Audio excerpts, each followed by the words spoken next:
हम देखेंगे भूगोल की परिभाषा, प्रकृति, उद्देश्य एवं विशेष क्षेत्र।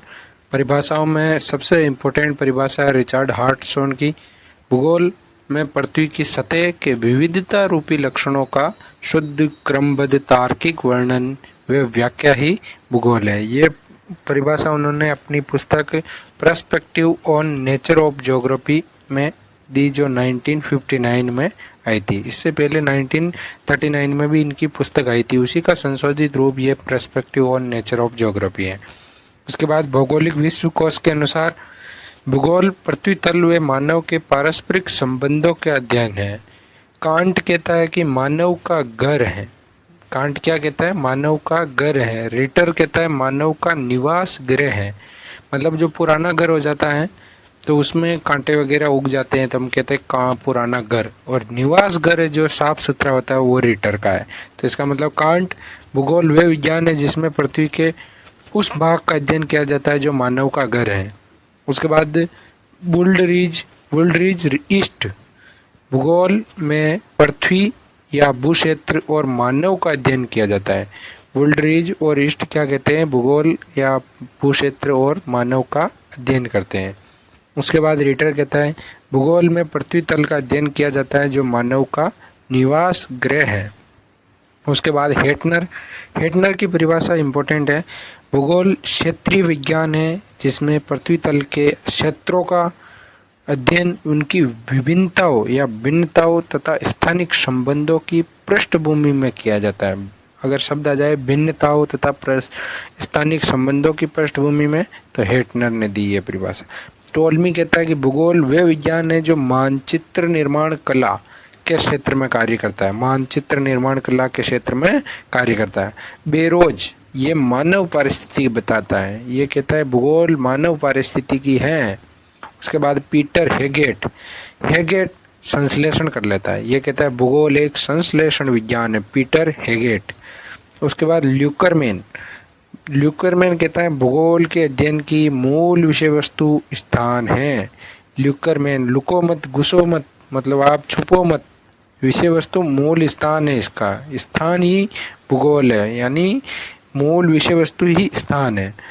इसके बाद हम्बोल्ट कहता है, हम्बोल्ट आपको पता है घूमने वाला आदमी था, तो ये कहता है प्रकृति के अध्ययन से संबंधित विषय हैं जो प्रकृति के सभी कारकों के से संबंध, मतलब आपस में उनका क्या संबंध है सभी कारकों का, और उनका अस्तित्व कैसा है, मतलब से अस्तित्व की व्याख्या करता है। ये देख कर आया था घूमा के, तो ये कहता है कि प्रकृति के सभी कारकों के से संबंध और से अस्तित्व की व्याख्या ही भूगोल है। इसके बाद एडवर्ड उलमैन ये कहता है कि भाई स्थानिक अंत्यक्रियाओं का अध्ययन ही भूगोल है। इसके बाद भूगोल के विशेष क्षेत्र में आपको पता है दो ही चीज़ें आपने को ध्यान रखनी है। भौतिक भूगोल में कौन से आते हैं, मानव भूगोल में कौन से आते हैं। भौतिक भूगोल में जो प्राकृतिक रूप से पहले से ही विद्यमान है वो भौतिक भूगोल में, और मानव जिस क्षेत्र में इंटरफेयर करता है वो मानव भूगोल में चला जाता है। एक आपको यहाँ पर कार्टोग्राफी का ध्यान रखना है, ये भौतिक भूगोल में ही आता है, फिर भी देख लेना कहीं ऑप्शन आए तो। उसके बाद आता है मात्रात्मक क्रांति। इसका जनक है बर्टन, और ये 1949 में प्रिंसटन विश्वविद्यालय की संगोष्ठी में जीके जिप द्वारा कोटि आकार नियम दिया गया था। ये सर्वप्रथम सांख्यिकी विधि का यहाँ पर प्रयोग हुआ था। उसके बाद मात्रात्मक क्रांति का विकास 1960 के दशक में, ये दशक ध्यान रखना आपको, दशक में हुआ, और मात्रात्मक क्रांति से भूगोल में सांख्यिकी विधियों का प्रचलन बढ़ गया तथा मानव के व्यवहारिक पहलुओं पर ध्यान कम दिया जाने लगा। इसी का आगे जाके विरोध होगा। मात्रात्मक क्रांति का विकास 4 अवस्थाओं में होता है। प्रथम अवस्था 1950 से 1958। इस समय समांतर माध्यिका बहुलक मानक विश्लेषण पद्धतियों का प्रयोग हुआ। इसमें भूवैज्ञानिक थे B.J. एल्बेरी, एकरमैन, हार्वे, एल्सिकिंग। द्वितीय अवस्था 1958 से 1968 कार्ल पियर्सन संबंध प्रतिगमन और पद्धतियों का विकास हुआ।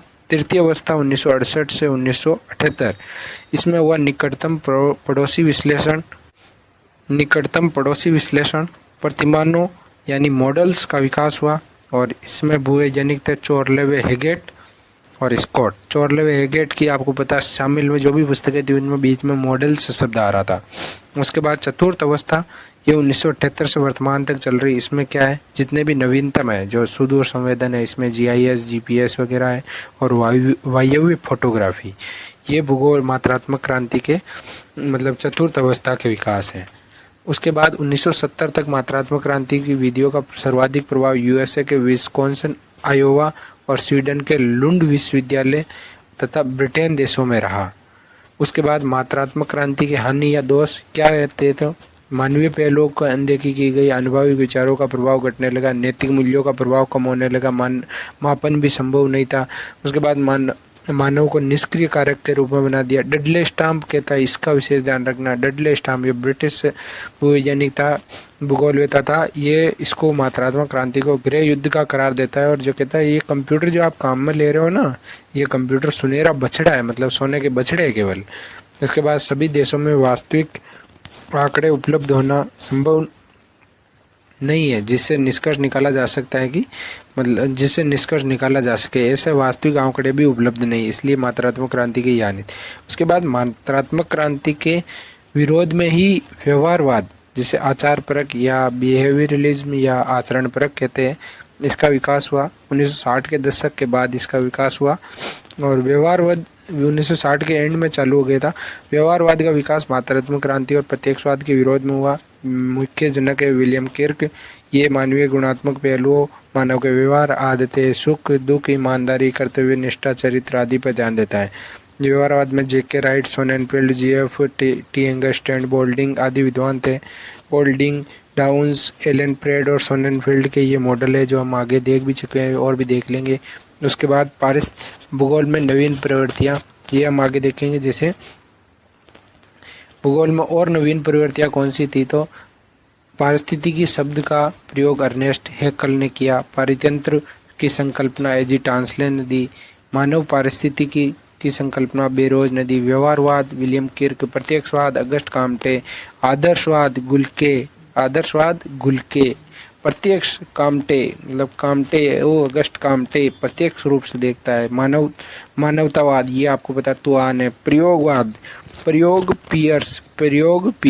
प्रयोग पियर्स। असाधारणवाद मतलब जब हमारे खून में ब्लड जम जाते हैं तब असाधारण घटना होती है, मतलब हार्ट अटैक आ जाता है, तो असाधारणवाद ब्लड।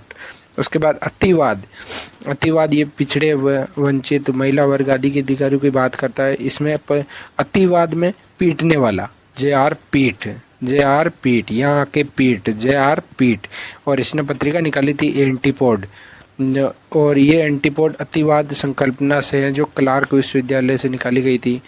भूगोल में चिंतन फलक पैराडाइम का विकास कुहन ने किया, TS कुहन, और भूगोल में मॉडल और प्रतिमानों का विकास चोरले हेगेट ने किया। ये द्वितीय विश्व युद्ध के बाद आई थी।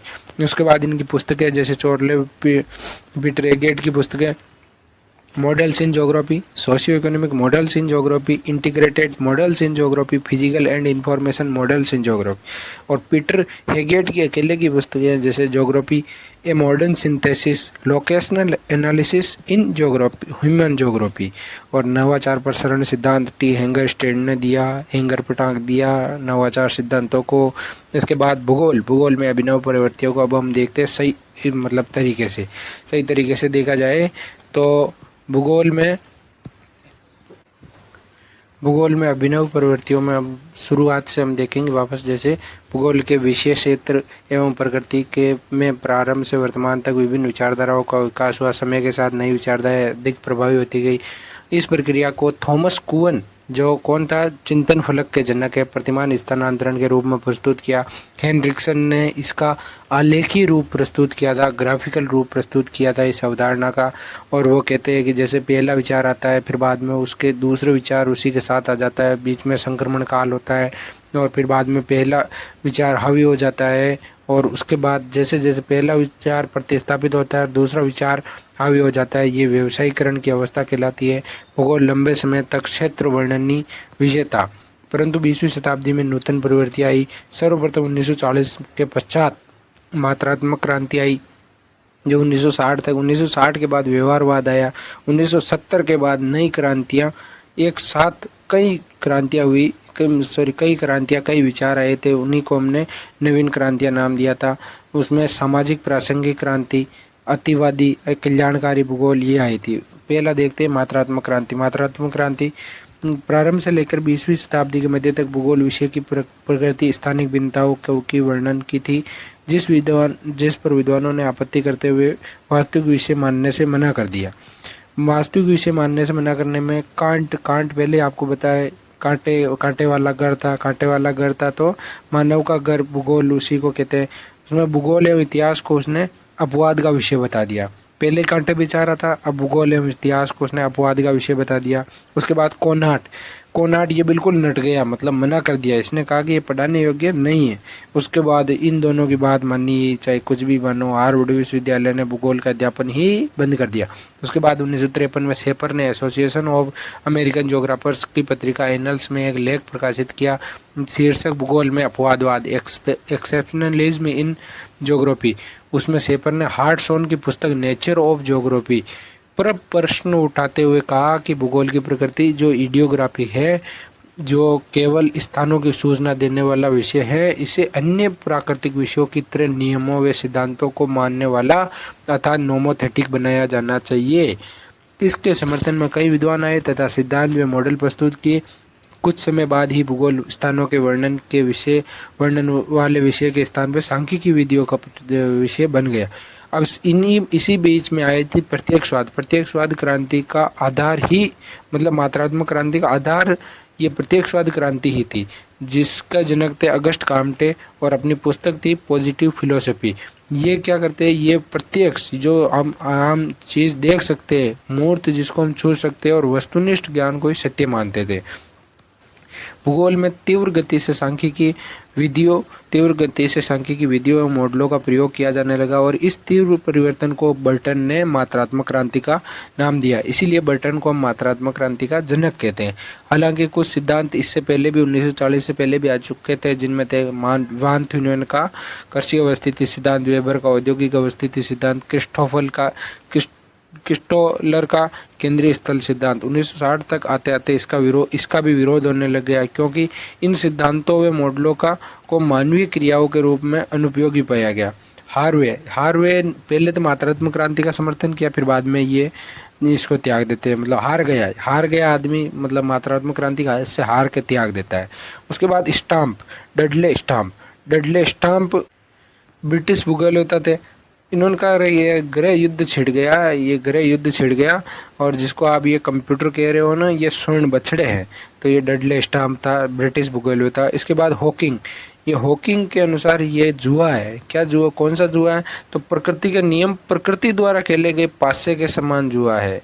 प्रकृति के नियम प्रकृति द्वारा खेले गए पासे के समान जुआ है, ये प्राकृतिक विज्ञानों से संबंधित नहीं है। इस प्रकार इसका विरोध हुआ मात्रात्मक क्रांति का। और इसके बाद मात्रात्मक क्रांति की हम पुस्तकें देख लेते साथ का साथ ही। पहली पुस्तक है बर्टन की पुस्तक है quantitative revolution and theoretical geography. क्योंकि मात्रात्मक क्रांति का जनक बर्टन था, तो मात्रात्मक क्रांति शब्द का प्रयोग इसने इसी पुस्तक में किया और इसी पुस्तक का नाम भी बीच में रिवोल्यूशन है। रिवोल्यूशन के साथ थ्योरेटिकल, मतलब क्रांति भी थ्योरी के रूप में। फिर बाद में OH के स्पेट कहता है quantity and quality in geography. स्पेट on the spot कहते हैं ना, ऑन द स्पॉट। OH के स्पेट ये कहता है क्वांटिटी के साथ क्वालिटी भी होनी चाहिए, वो ज्योग्राफी है। Quantity and quality in geography. Bunge मात्रात्मक क्रांति की व्याख्या करता है, इसलिए इसकी पुस्तक है थ्योरेटिकल ज्योग्राफी 1962 में, और ये अमेरिका से संबंधित था। हेगेट की पर्सनल पुस्तक है ज्योग्राफी ए मॉडर्न सिंथेसिस और लोकेशनल एनालिसिस इन ज्योग्राफी। इसके बाद हेगेट व चोरले की दोनों की सम्मिलित पुस्तक है, ये ब्रिटेन से थे। इनकी सम्मिलित पुस्तक है models in geography, socio economic models in geography, physical and information models in geography, recent models in geography और फ्रंटियर्स इन ज्योग्राफी। इसके बाद हैंगर स्टैंड, ये हैंगर पे टांग देता है, उसने पहले ही मैं बताया था, नवीन उसका कुछ था। तो प्रोसेस ज्योग्राफी।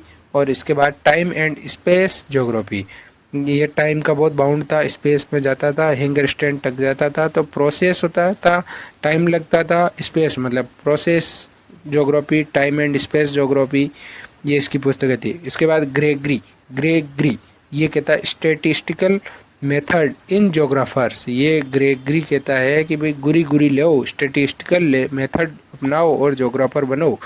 तो स्टेटिस्टिकल मेथड एंड जोग्राफी। इसके बाद हार्वे, ये हार आ जोई, ये क्या कि पहले मात्रात्मक क्रांति अपनाई, उसके बाद एक्सेप्शनल दिया और एक्सेप्शनल इन जोग्राफी। कहते हैं एक्सेप्शन नहीं होना चाहिए, तो exceptional in geography, explanation in geography. Harvey की पुस्तक एक्सप्लेनेशन देता है और कि मैं हार गया और मात्रात्मक क्रांति को छोड़ दी, तो एक्सप्लेनेशन इन जोग्राफी। और आगे देख लेते हैं मात्रात्मक क्रांति शब्द किसने दिया, ब्रिटन ने। मात्रात्मक क्रांति की व्याख्या बुंगे ने। मात्रात्मक क्रांति के जनक BJL बेरी। वैसे तो ब्रिटन है, लेकिन कहीं ऑप्शन में आ जाए तो ध्यान रख लेना। उसके बाद व्यवहारवाद का आधार क्या था, तो घटना क्रिया विज्ञान या संवृत्ति विज्ञान, फिनोमेनोलॉजी, ये व्यवहारवाद का आधार थी। मात्रात्मक क्रांति के विरोध में 1960 में अस्तित्ववाद में आई विचारधारा है मूल्य निरपेक्ष व वस्तुनिष्ठ ज्ञान की जगह। मूल्य निरपेक्ष और वस्तुनिष्ठ ज्ञान की जगह ये कहता है कि अनुभव आधारित और आत्मनिष्ठ को महत्व देने लगे। उसके बाद मानव किसी नियम या सिद्धांत के बजाय अपने विवेक से कार्य करता है, ये बात बताते हैं। मानव किसी नियम या सिद्धांत के बजाय विवेक से कार्य करते हैं। उसके बाद वोलपोर्ट का उदाहरण देते हैं। वोलपोर्ट उदाहरण देते हैं कि स्वीडन के किसान अब संतोषी कृषि करते हैं। हर आदमी आर्थिक लाभ के लिए नहीं करता है, कुछ आदमी संतोष प्राप्त करने के लिए भी आर्थिक क्रियाकलाप करते हैं। तो स्वीडन के किसानों का वो उदाहरण देते हैं कि वहाँ पर संतोषी कृषि करते हैं। उसके बाद विलियम किर्क, व्यवहारवादी उपागम का सर्वप्रथम प्रयोग करता कौन है, विलियम किर्क। इसीलिए विलियम किर्क को व्यवहारवाद का जनक कहते हैं। विभिन्न परिवेशों में रहने वाला मानव अपने चारों ओर के पर्यावरण को ध्यान में रखते हुए अपने विवेक से निर्णय लेता है, यही विलियम किर्क कहता है। पीटर गोल्ड है, मानसिक मानचित्र ही गोल्ड है। मेंटल मैप बनाओ तब जाके सोना मिलेगा। मेंटल मैप, मानसिक मानचित्रों की अवधारणा पीटर गोल्ड। एलेन पेड, ये पेड होता है ना, पेड वो जो अपने आईपैड है, इसके बाद इंक पैड है, इससे क्या है, एलेन पेड कहता है कि आपका आचरण कैसा है, इस पर मैट्रिक्स करेंगे हम। एलेन पेड आचरण परक मैट्रिक्स, बिहेवियरल मैट्रिक्स, व्यवहारिक सांचा, ये एक मॉडल देता है। उसके बाद व्यवहारवाद से संबंधित अन्य प्रमुख विद्वान William Kirk, Wolpert, Peter Gould, Allan Pred. Wright White Cox Golledge Goodey Duncan सेवर। उसके बाद कॉक्स एवं गोलिज भी पुस्तक लिखते हैं, बिहेवियरल प्रॉब्लम इन ज्योग्राफी। व्यवहारिक मॉडल भी कई विद्वानों दिए, पहले भी बता दिया, आगे भी और बताएंगे, यहाँ पर भी बताते थे। बोल्डिंग कहता है बॉन्ड बनाओ, मानव और पर्यावरण के बीच अंतर संबंध बनाओ, बॉन्ड करो, ये कहता है मॉडल बनाता है, मानव पर्यावरण अंतर संबंध होगा। और ये डाउन्स ये गिरा देता है, ये कहता है पर्यावरण बोध मॉडल। और सोनेनफील्ड कहता है चारों तरफ से सोना ही सोना, चतुर्मुखी मॉडल। और इसके बाद एलेन पेड आचर परक मैट्रिक्स। भूगोल को व्यवहारिक विज्ञान के रूप में मानने वाला स्कूल कौन सा था, तो अमेरिकी स्कूल। ये व्यवहारवादी पर विशेष जोर दिया था अमेरिकी स्कूल के भूगोलवेताओं ने। उसके बाद सामाजिक क्रांति, भूगोल के क्षेत्र में 1970 के पश्चात सामाजिक समस्याओं की ओर ध्यान केंद्रित की होने लगा तथा समाज में व्याप्त असमानता, भेदभाव, पूंजीवादी आदि को नष्ट कर सभी को समान अधिकार दिलाने हेतु समाजवाद की बातें भूगोल में के क्षेत्र में होने लग गई। इस दिशा में प्रयास करने वाले लोग दो अलग अलग दड़ों में बट गए, दो अलग अलग मतों में विभाजित हो गए। उसमें कुछ तो थे अतिवादी, कुछ थे कल्याणपरक भूगोल से संबंधित। अतिवादी, आमूलवादी, मूलजवादी, तीव्र सुधारवादी, ये कहते हैं कि भाई भूगोल मानव कल्याण का मार्ग प्रशस्त करना चाहिए। भूगोल को मानव कल्याण का मार्ग प्रशस्त करना चाहिए। इसमें सबसे आगे मैंने पहले ही बताया था, पीट कर आगे आ जाता है तो रिचर्ड पीट ने अमेरिका के क्लार्क विश्वविद्यालय में 1969 में एंटीपोड प्रतिध्रुवस्थ नामक पत्रिका निकाली थी, अर्थात पूंजीवाद के विरुद्ध मुद्दे उठाए गए और पुस्तक लिखी रेडिकल ज्योग्राफी, और इसी को हम रेडिकलिज्म भी कहते हैं। बुंगे ने डेट्रॉइट में सोसाइटी फॉर ह्यूमन एक्सप्लोरेशन ये इस संगठन का गठन किया था। हार्वे ये हार गया था, आपको पता है।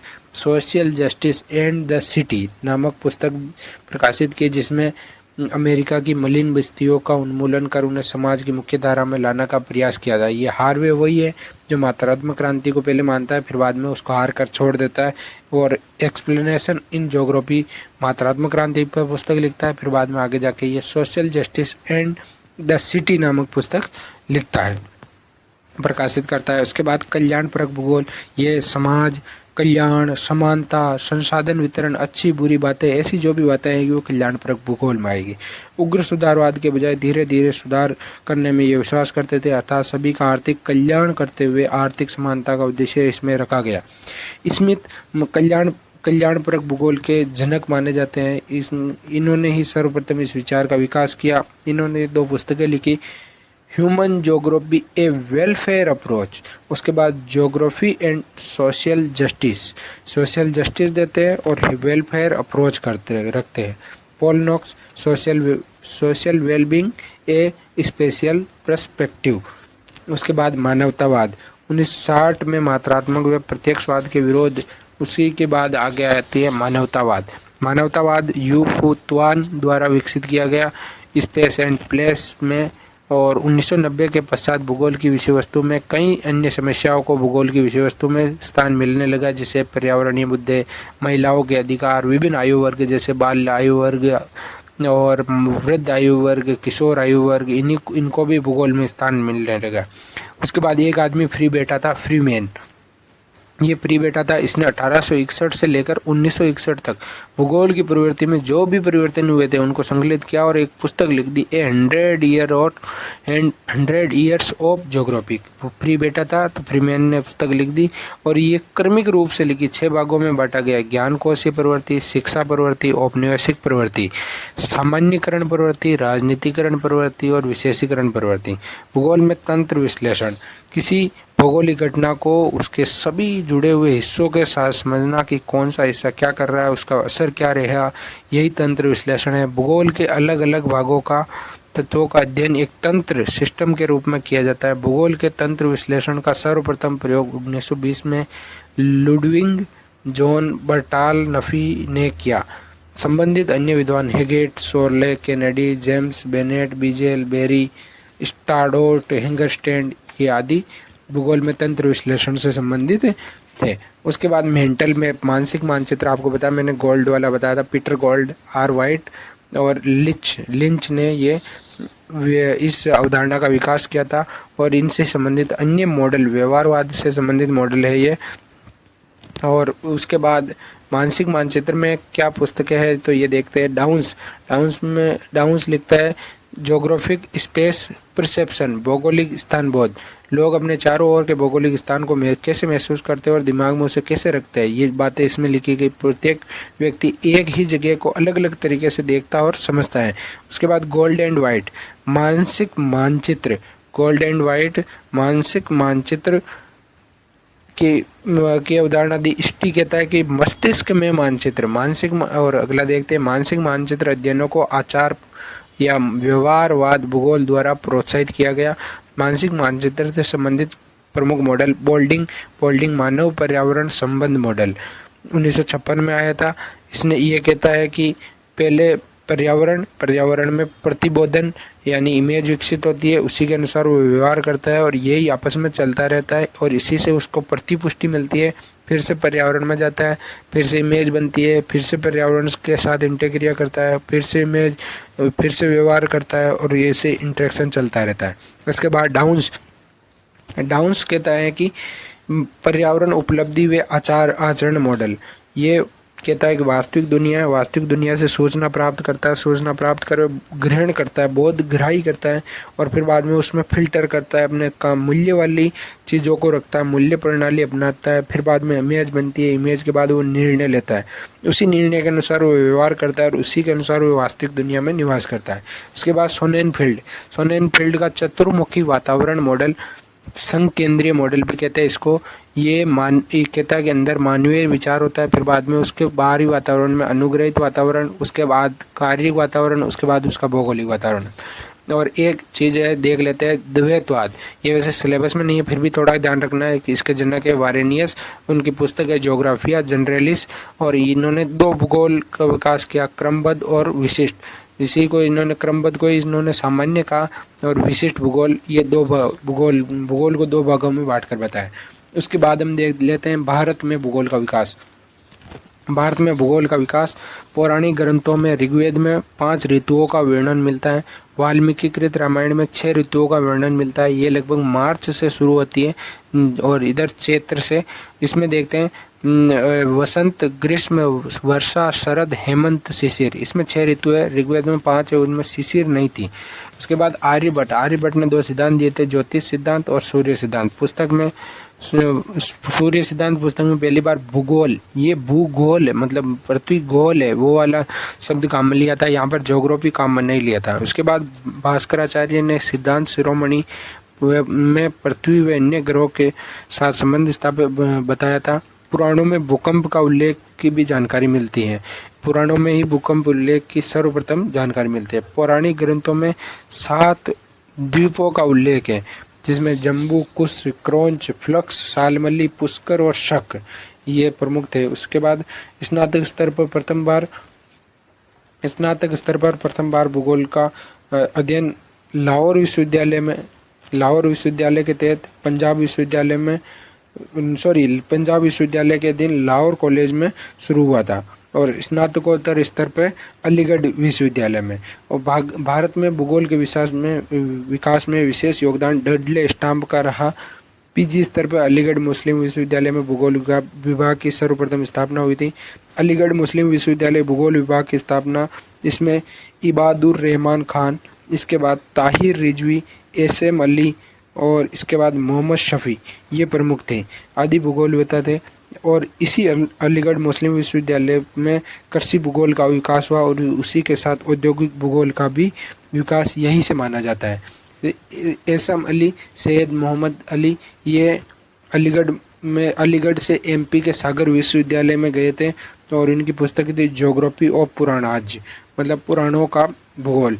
मोहम्मद शफी कृषि भूगोल पर इन्होंने विशेष कार्य किया। भारत में प्रथम कृषि भूगोल का अध्ययन अलीगढ़ मुस्लिम विश्वविद्यालय में डडले स्टाम्प ब्रिटेन, इनके नेतृत्व में इन्होंने शोध कार्य किया। डडले स्टाम्प ने ब्रिटेन में भूमि उपयोग सर्वेक्षण पर कार्य किया था और स्टाम्प ने इन्हीं के निर्देशन में यूपी में land utilisation in western UP पर शोध किया था। कोलकाता विश्वविद्यालय में एसपी चटर्जी ने भूगोल विभाग की स्थापना की थी। एसपी चटर्जी डी मार्टोनी फ्रांसीसी के नेतृत्व में मेघालय पठार पर शोध किया और इसी को इन्होंने नाम दिया मेघ का घर मेघालय, और कोलकाता को आर्थिक प्रदेशों में भी बांटा एसपी चटर्जी ने। एसपी चटर्जी 1956 में नेशनल एटलस ऑर्गेनाइजेशन की स्थापना की और इसी का नाम आगे चलकर नेटमो हो गया था, national atlas and thematic map organisation. अन्य भूगोलवेत्ता थे यहाँ पर कानन दास बागची, जिनकी पुस्तक थी द गंगा डेल्टा। उसके बाद वाराणसी विश्वविद्यालय छिब्बर सिंह भूगोल विभाग की स्थापना, ज्योग्राफी ऑफ ब्रह्माज। और इसके बाद वाराणसी में ही RL सिंह थे, रामलोचन सिंह, इन्होंने नगरीय भूगोल पर विशेष कार्य किया। और बनारस ए स्टडी इन अर्बन ज्योग्राफी पुस्तक लिखी और एक पुस्तक थी regional geography of India. RL Singh व छिब्बर सिंह ये फिर से डडले स्टाम्प के निर्देशन में कार्य करेंगे और कोलकाता वाले डी मार्टोनी फ्रांसीसी के नेतृत्व में कार्य करेंगे और अलीगढ़ वाले फिर से डडले स्टाम्प के नेतृत्व में। इसके बाद देखते इलाहाबाद विश्वविद्यालय, यहाँ पर थे दुबे जी, RN दुबे, डी मार्टोनी के नेतृत्व में फिर से फ्रांस वाले के, और ये पुस्तक लिखते इलाहाबाद वाले पुस्तक लिखते economic and commercial geography RN Dubey. Madras विश्वविद्यालय में जॉर्ज कुरियन को श्रेय जाता है भूगोल के विकास को में। और पटना विश्वविद्यालय में SM चटर्जी, वो SP चटर्जी थे कोलकाता वाले, यहाँ पर SM चटर्जी और P दयाल। पंजाब विश्वविद्यालय में GN घोषाल, और ये त्रिवार्ता के निर्देशन में शोध कार्य किया था इन्होंने GN घोषाल ने, और जनसंख्या भूगोल पर इन्होंने विशेष कार्य किया था। राजस्थान विश्वविद्यालय में इंद्रपाल थे, जिन्होंने भूगोल को विशेष योगदान दिया था। और दिल्ली विश्वविद्यालय में मुनीश रजा और प्रकाश राव वो है जो कलकत्ता के नगर प्रभाव क्षेत्र का अध्ययन करते हैं, और मुनीश रजा का भी है, वो आगे आएगा तो देख लेंगे। उसके बाद देखते हैं मुंबई में CD देशपांडे। उसके बाद देखते हैं भूगोल संस्थाओं व पत्र पत्रिकाओं के रूप में। इनके कौन सी संस्था ने कौन सा पत्र निकाला, इसको हम सामान्य सरल भाषा में देखते हैं। जियोग्राफिकल सोसाइटी ऑफ कलकत्ता, ये पत्र निकालते थे कोलकाता जियोग्राफिकल रिव्यू। फिर बाद में इसका नाम चेंज हुआ geographical Society of India, India नाम चेंज हो गया। तो इसके बाद यहाँ पर पुस्तक जो पत्र निकलता था उसका नाम भी हो गया जियोग्राफिकल रिव्यू ऑफ इंडिया। उसके बाद National Geographical Society of India Varanasi, Varanasi से पत्र निकलता था National Geographical Journal of India. Indian Geographical Society Madras, Indian Geographical Society Madras, इसके यहाँ से पत्र हैं Indian Geographical Journal. Association of Geographers AMU Aligarh Muslim विश्वविद्यालय से पत्र है the geographer. Deccan Geographical Society Deccan Hyderabad से, यहाँ पर 2 पत्रिका है, Deccan Geographical Journal, Deccan Geographer. फिर बाद में Indian Institute of geography Pune, यहाँ पर पुणे से निकलते हैं transaction of IIG Indian Institute of geography. और मध्य भारत में ग्लोब आ जाएगा, ये भोपाल से संबंधित है। Nepal association of geographers of India, ये दिल्ली, यहाँ नेगी से एनाल्स ऑफ नेगी नामक पत्र निकलता है। PY प्राचीन भूगोलवेताओं द्वारा प्रमुख देशांतर का निर्धारण उज्जैन, श्रीलंका और मेरू पर्वत से माना है। और 1926 में इंडियन जियोग्राफिकल सोसाइटी की स्थापना हुई थी चेन्नई। और भारत में भूगोल के विकास में ये क्रमांक देख लेते हैं। 1937 में दिल्ली में मानचित्र सर्वेक्षण सम्मेलन ब्रिटिश भारत के तहत, 1950 से 1970 में भारत में भूगोल का सृजनात्मक विश्लेषणात्मक काल रहा। 1953 में नेटमो की स्थापना का प्रस्ताव नेहरू जी के पास SP चटर्जी लेके गए थे। 1956 में अलीगढ़ में प्रथम अंतर्राष्ट्रीय सम्मेलन हुआ था ज्योग्राफी से संबंधित। 1956 में NAO की स्थापना कलकत्ता में कर दी गई। 1978 में इसका नाम नेटमो कर दिया गया। 1964 से 68 तक अंतर्राष्ट्रीय भूगोल कांग्रेस के अध्यक्ष भारत के व्यक्ति SP चटर्जी रहे। 1968 में ये लास्ट वर्ष था, तब दिल्ली में अंतर्राष्ट्रीय प्रयोग भूगोल कार्यशाला का गठन यहाँ पर आयोजन किया गया और अध्यक्ष थे SP चटर्जी। 1979 में नेगी की स्थापना की गई, national association geographers of India. और 5 से 7 फरवरी 2016 को 5वीं अंतर्राष्ट्रीय भूगोल की संगोष्ठी हुई थी भागीरथ मल विश्वविद्यालय तिरुचिरापल्ली तमिलनाडु में। ये हो गया भारत के भूगोल का विकास।